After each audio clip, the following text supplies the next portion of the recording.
మీ మోకాళ్ళ నొప్పులకు ఎటువంటి సర్జరీ లేకుండా ఎపియాన్ పెయిన్ క్లినిక్ అందిస్తున్న అత్యాధునిక చికిత్స. పన్నీర్ లో కూడా కల్తీ ఉందని చెప్పి ఈ మధ్య స్టడీస్ బయటపడ్డాయి. అంటే paneer is not actually paneer, దానిలో ఏదో కలుపుతున్నారు.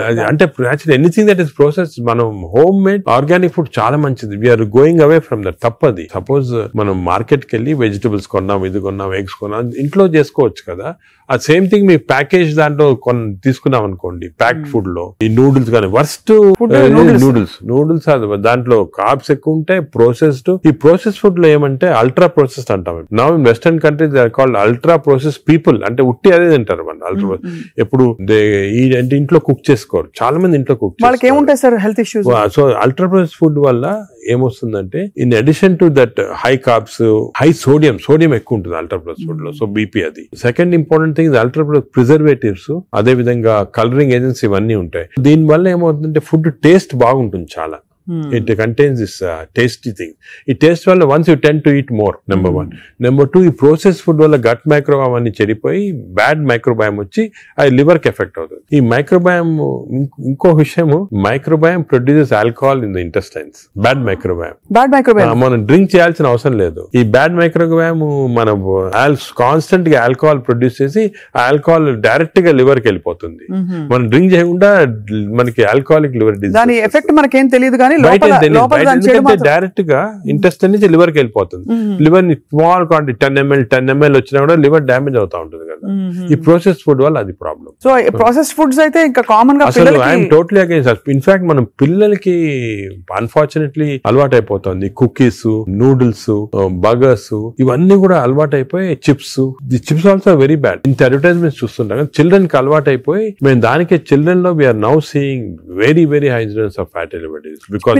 పిల్లల్లో 20-30%, 40% ఎఫెక్టెడ్ చిల్డ్రన్ లో ఫ్యాటీ లివర్ డిసీజ్ వస్తుంది. అక్కడి నుంచే స్టార్ట్ అయిపోతా ఉంది. It is going to become more and more danger. సొసైటీకి స్కూల్స్ లో కూడా అవేర్నెస్ ప్రోగ్రామ్స్ పెట్టాలి. స్కూల్స్ ఎగ్జాక్ట్లీ మీరు చెప్పిన నేను I'm making a plea. Government కానీ స్కూల్స్ లో అవేర్నెస్ ప్రోగ్రామ్ మనకి అంతా కూడా మన food habits has to come from school stage. Schools లోనే వీళ్ళకి ఈ టీచింగ్ పెడితే children are very intelligent. They will observe what we say.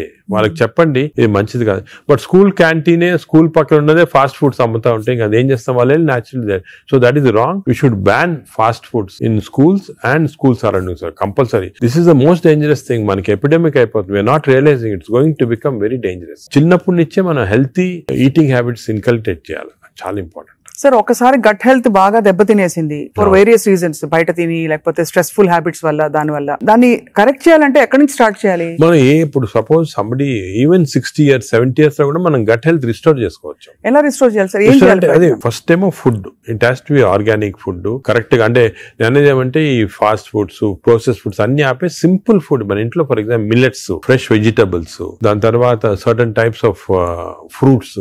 Fruits లో కూడా బెర్రీస్ అనుకోండి, 3 B's అని ఉన్నాయమ్మా. బెర్రీస్ ఒకటి, వెజిటేరియన్ లో బ్రోకలీ ఒకటి, బీట్రూట్ ఒకటి. 3 B's are very important. Berries daily ఒక కప్ ఆఫ్ బెర్రీస్ తింటే that itself will restore health. Great sir. Blueberry, berries, broccoli, beetroot 3 B's అంటాం. ఆ 3 B's are very good food habits లో. Yoghurt, మంచి yoghurt తింటాం, healthy yoghurt తింటాము. దాని తర్వాత నట్స్ లో కూడా అన్ని నట్స్ మంచిది కాదు. అది నట్స్ లో బెస్ట్ ఈజ్ వాల్నట్స్. అదే విధంగా సెకండ్ ఈజ్ ఆల్మండ్స్. ఇవి 2 ఆర్ గుడ్. పిస్తా అంత మంచిది కాదు, హై ఫ్యాట్ కదా సార్. హై ఫ్యాట్ పిస్తా. సేమ్ థింగ్ క్యాష్యూస్ కూడా సేమ్. అందులో నేతిలో వేయించి ప్రోటీన్ తిన్నాం అనుకోండి. అది again you're taking back. So అవి ఫ్రైడ్ క్యాష్యూస్ అవన్నీ కూడా అవాయిడ్ చేయాల్సింది. ఇలాగా హెల్తీ ఫుడ్ తోటి we can make lot of difference. Plus non vegetarian fish is very good. Fish తినే వాళ్ళకి ఫిష్ మంచిది. ఫిష్ కూడా అన్ఫార్చునేట్లీ ఈ మధ్యన కొంచెం ప్లాస్టిక్స్ వచ్చేస్తున్నాయి ఫిష్ లో. ఈ సీ లో ప్లాస్టిక్స్ వేసి రివర్స్ లో వాళ్ళకి మైక్రో ప్లాస్టిక్స్.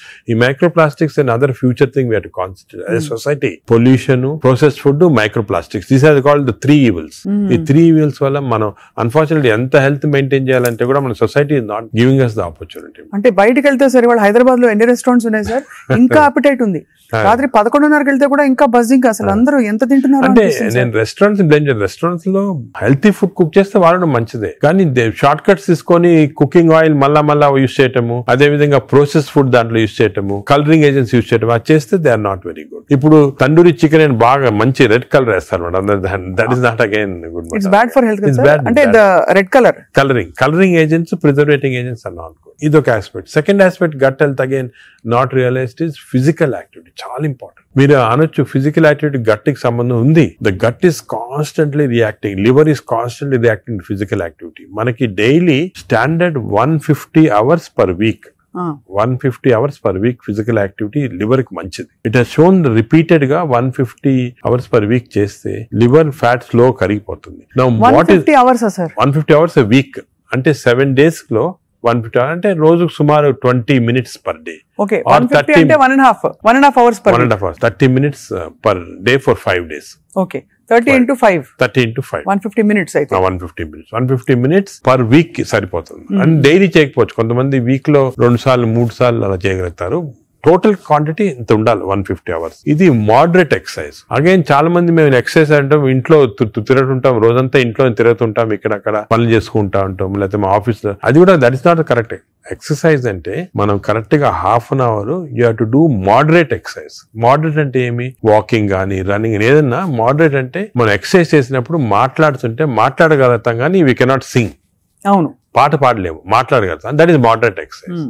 అంటే we can carry on a conversation with somebody. ఆయాసపడుతూ కొంచెం క్యారీ చేయొచ్చు. మనం బాగా విగ్రెస్ అయితే మాట్లాడలేము, that is vigorous exercise. But మన if you're able to sing in doing exercise, that means it's not moderate. So మనం ఈజీగా టెస్ట్ చేసుకోవచ్చు. ఒకరొకరిలో వేరేగా ఉంటుంది. జనరల్ గా heart rate we say get to 50 to 70% అంటాం. అంటే 150 హార్ట్ బీట్ లాగా తెచ్చుకోవాలి. ఎందుకంటే మోడరేట్ ఎక్సర్సైజ్ చేసినప్పుడు మన హార్ట్ ఇంక్రీజ్ అయ్యే రేటు, సర్క్యులేషన్ ఇంక్రీజ్ అవుతుంది, లివర్ లో ఉన్న టాక్సిన్స్ అన్ని బయటకు వస్తాయి, బ్రెయిన్ సర్క్యులేషన్ ఇంప్రూవ్ అవుతుంది, హార్ట్ లో collateral. That's why we are emphasising on this moderate exercise. ఏదో క్యాజువల్ గా పొద్దున ఒక 5 మంది ఫ్రెండ్స్ ఒక గంట సేపు నడిచామని ఒక 2 kilometers నడిస్తే దట్స్ ఆన్ మోడరేట్ ఎక్సర్సైజ్. అది రెగ్యులర్ గా కన్సిస్టెంట్ గా చేయాలి. బాడీ కన్సిస్టెంట్ గా moderate exercise. Clear definition moderate అనేది. Moderate exercise 150 hours a week చేస్తే డెఫినెట్ గా we prolong life by 5-6 years. In fact every 5 minutes of exercise కి you prolonging life by 7 minutes. 5 minutes చేస్తే 7 minutes prolong చేస్తాం life. Sir, ఈ context లో మీరు ఇంతమంది స్టార్స్ ని ట్రీట్ చేశారు. AIG లో చాలా మంది top most stars of the country ఇక్కడికి వచ్చారంటే మీ దగ్గరికి వస్తారు. దీనికోసం కూడా వచ్చిన వాళ్ళు ఉన్నారు. వాళ్ళలో మీరు నోటీస్ చేసిన హెల్దీ హ్యాబిట్స్ ఏంటి సార్? అమితాబ్ బచ్చన్ గారు చాలా మంది వచ్చారు కదా సార్. చాలా నేను నోటీస్ చేసానంటే, ఒకటి ఓల్డ్ స్టార్స్, కొత్త స్టార్స్. వాళ్ళని కూడా ఓల్డ్ స్టార్స్ కూడా చాలా మందిని ఐ టు ట్రీట్. అండ్ ఇప్పుడు కూడా కొంతమంది వస్తుంటారు. Old stars, new stars difference ఏమంటే, ఈ కొత్త generation they are very health conscious. కొంతవరకు ఓవర్ హెల్త్ కాన్షియస్ అనొచ్చు. చాలా మంది కొత్త జనరేషన్ అంటే మన రామ్ చరణ్ ఆ గ్రూప్ లో they are very health conscious. బాగా ఎక్సర్సైజ్ చేస్తున్నారు, డైట్ బాగా మెయింటైన్ చేస్తున్నారు, వాళ్ళకి హెల్త్ అడ్వైజర్స్ ఉన్నారు. కొన్నిసార్లు కొంతమంది ఓవర్ వెళ్ళిపోతారు. అంటే మరి టూ మచ్ ఆఫ్ ఎక్కువ ప్రోటీన్ కూడా మంచిది కాదు. నార్మల్ గా 1 gram per kg body weight అంటాము. కొంతమంది 2-3 grams. Now there is a fashion 3 grams per kg body. అది మంచిది కాదు. కిడ్నీ పైన ఎఫెక్ట్ జనరల్ గా మంచిది కాదు. కరెక్ట్ ప్రోటీన్ తీసుకోవాలా. ఈ కొత్త స్టార్స్ ఏమైనా they are going very balanced. వాళ్ళ ఎక్సర్సైజ్ ప్యాటర్న్ గానీ, డయట్ గానీ, అంటే they are conscious that there should look good for people to see them అని చాలా బాగా చేస్తారు. In fact they are the healthiest people ఇప్పుడు.